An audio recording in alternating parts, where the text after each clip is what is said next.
that's going. Mainly as a snapshot of what can be done by younger generations to take over these great historic homes and keep them going. But also to inspire and maybe have a case study that could be applied in other situations with similar circumstances. Everybody's situation is different with historic homes. Whether you're getting income from the land or forestry or hospitality. I'd just like to do a very quick straw survey here of people in the room who have historic homes. Raise your hand if you're using forest or agriculture as your main source of income to support that home. Forest or agriculture, we have a few, okay. Then the other thing would be if you're using it for hospitality or gardens, or you have a number of sort of public facing activities that are bringing in revenues. So we have a few more there, right, okay. That gives me an idea of what should be important here. Will these slides be available afterwards? Of course. Yes, I think that's good, because I'll try to move relatively quickly through this to get on time. Let's see.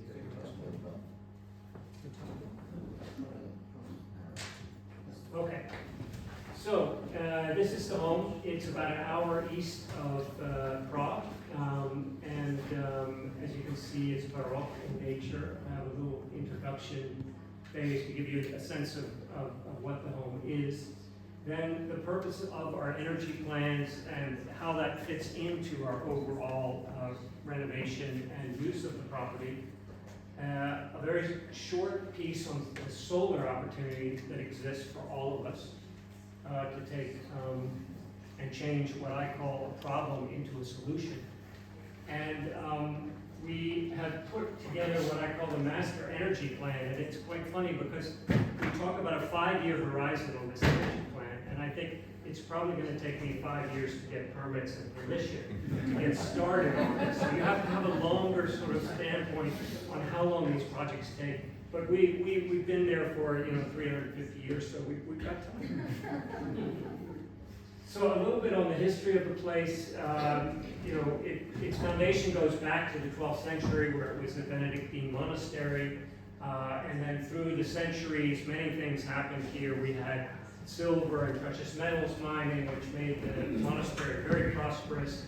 Then we had years of plague and war, and really some tragedies, and a lot of things happening right up into the point where my family got involved around here in the Vilemov time period, 1676. They restored the fortress at that time, had been burned down a couple of times, to the Baroque that you see today.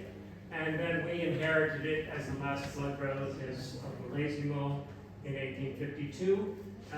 It was confiscated twice and then restituted in 1991 to my father. And we're really standing on the shoulders of giants here, because my father was responsible for getting the project back on its feet after 40-some years of neglect, and putting a lot of the effort into getting the fabric of the building restored.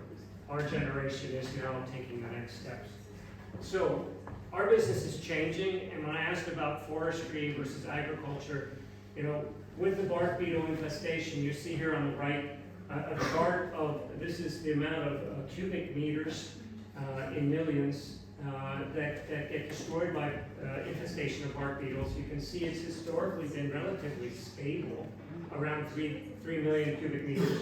Now it's off the chart, 10 times what it was, and this is because of climate change, the warming of the environment, the droughts we have, and the lack of really cold weather to kill the bark beetle. So this is what we face after 350 years of forest stewardship. We have to think about what's happening to our forest and how we will place that income to stay viable.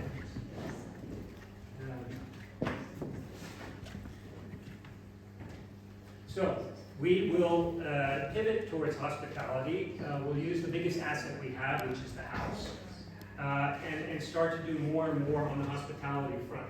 to this end, we've had to do a number of renovations to rooms and gardens, and you see the list here. It goes on and on. But these improvements will allow us to be open to the public and to also start this hospitality business. And again, we are completely new in hospitality, so we're learning as we go. But we have a passion for showing this beautiful place, sharing this beautiful place, opening the place more to the public. So it is a viable alternative for us. One of the things that we have to address is, of course, the energy plans, because the cost of heating and ventilating can be quite expensive. So the proposed energy plan is really to diversify our income streams, to make sure that we have thought of optimizing, as the previous gentleman discussed, everything we possibly can within the building to reduce energy use to start with, and then think about how we replace the forest business with other savings, other streams of income. So, one of the biggest opportunities facing our generation is changing the fabric of our energy supply and where we're getting that energy. You can see here that solar has been embraced by industry, by universities, by institutions, by residential. Certainly a number of big groups realize that this is the right way to go, and they're going that direction. My point is, why don't historic homes get on this train? And I think that we have an opportunity, we have actually an obligation for sustainability, because we're invested in our communities, we're invested in the natural environment. We live off of the natural environment in our case with the forest. So we really have to think about how we can bring this revolution to our buildings. So one way, and this is one of many, so I would encourage you to research this, but maybe you can use this topic as a point of departure, is agri-solar.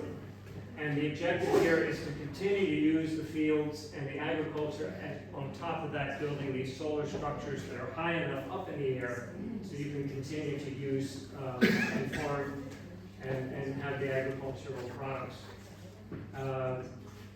Agri-solar is by far the biggest opportunity. As you can see here, this is a slide for Germany, but it applies for any country really. As a matter of fact, Czech Republic has 2 times the agriculture that Germany does per capita. So the opportunity here is very big. But you can see the biggest opportunity is here in the agricultural area for agri-solar. Now, what is agri-solar? It is essentially, as I said, using the energy either for the farm or the estate, and producing energy as well for surrounding towns and off-take points. For instance, in our town, we have a water treatment plant that could use the energy, and then also selling back to the grid. So you have 3 opportunities for use there. Here you see a picture of tractors being able to drive underneath these structures. It's actually cheaper to put these types of solar voltaic panels up than to put it on your roof. So it is a system that has been proven in a number of prototype projects. And you can see 14 gigawatts of power so far installed in this way. Some of the benefits for historic home owners are, of course, additional revenue, land optimization, diversification of your energy, and of course sustainability. Crop production and the agricultural benefit can be up to 20% additional efficiency on your fields, and I'll get into that in just a moment. Land preservation, community engagement, jobs, there's all sorts of things that can spin off of this if we do it in a big way and we embrace the possibilities. So don't take my word for it. I encourage you to go to fraunhofer.de, who is one of the leading experts in solar and in Europe. And that's where I found this information. And of course, we're learning as we go. But if you look at 2 hectares of land, one just having wheat and one having solar, compared to those 2 hectares where you apply agri-solar, you finish up with a 60% better use of that land. And you don't need a lot of these panels. I'll show you in a minute an example of what this actually means for a small village. But the point is you get 20% higher crop yields because you have less evaporation, you have less water need, you have less problem with drought when the sun is really beating down on the crops. And the water and sun can come in between the panels to the extent that it optimizes your crop yields. So back to Vilemov Castle and what we're doing. We have here a plan of the park, the main house, and the 3 guest outbuildings, which we will be using for the hospitality business. In total, we have almost 40 rooms that have to be heated or ventilated and kept keep the moisture out as well. We have a pool and spa to support as well, and about 8% of our budget, our operating budget, is used for energy. So we plan to sort of cut that in half in a multi-phase project. How am I doing for time? Okay. So the energy plant today, just to give you a sense of what we have, is a 30-year-old boiler that's using biomass. So it's these wood chips that are readily available to us from our forests. And so it's relatively inexpensive, but it's putting off this particulate matter and not the most sort of environmentally healthy for the village and also the family. But this boiler has done very well. My father installed it, and it's some almost 30 years now, and it's done very well and served the house very well in terms of heating. But it will eventually need replacing. So what do? We look to other options. A heat exchanger driven by electricity could be one option. And that electricity would be solar powered. And I'll show you how we're going to approach that. So this is the park that you saw before, and then this is the larger sort of deer park and stables, brewery that we plan as well. All of this will be solar powered off of panels on the barn roof. We will have a biomass boiler. We will recover the waste heat and do some of the things the gentleman talked about before in terms of trying to make our heating plant more efficient as phase 1. Pool and spa will definitely be solar. We can't put any panels, of course, anywhere near the listed building. So we have to look at putting them into a field, and there's where agri-solar comes into play. So those are some of the things that we will be doing. To give you an example, Vilemov, the village, in terms of population, almost 1,400, 750 homes, about 2.5 megawatts of power requirement. And what does that mean? Less than 5 hectares of solar panels. So it's quite a small bit. It's less than 1% of our land holdings to power this village. So in this, we're talking about the future and what we would like to see. Getting there is multiple steps along the way. And those steps will be phased. Phase 1 is the energy efficiency plans that the gentleman talked about before, trying to improve what we have. Phase 2 is the installation of initial solar panels on the barn roof to really get an understanding of the technology and how it works within the fabric of our historic home. And then phase 3 is going to be expansion of solar capacity into the fields, into areas of the forest where we are allowed to do it. Of course, permitting and getting permission from the local power companies is a big step. But we believe that over time, we can produce enough energy to replace the income from the forest and keep the castle going with that income. So you become essentially an independent power producer who's producing enough power to generate an income to support the castle. So we started with an energy audit. We went through all the buildings and came up with the various things we could do in the first phase. Most of the things that we've done are very short-term paybacks. We're talking about 2 to 3 years, and then the energy is really essentially free. We're having a solar, 3-part solar plan. The first is the barn roof, then we talk about solar field agri-solar, and then probably within the forest areas where we can set up panels and generate quite a bit of power. Each one of these is a substantial investment, as you can see in Czech crowns. However, the paybacks are short, 3 years, some three odd years. And then the cash flow after that is income that offsets our forest.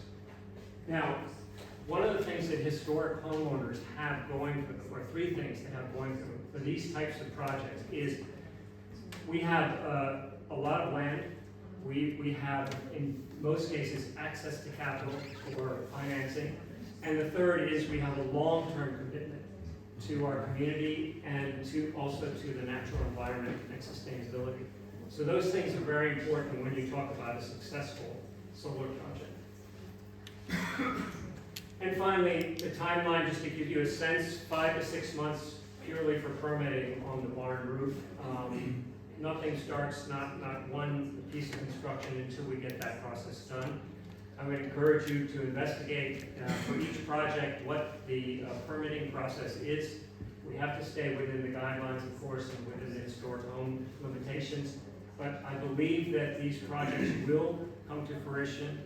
It's a long-term plan, and we are committed to it. So I hope this gave you a little sense of what we're working on in our corner of the world. And I hope you come to visit us at some point to see what we're doing. When we're open for business, soft open is this spring. And then we'll have places for people to stay. Sounds great. Joe?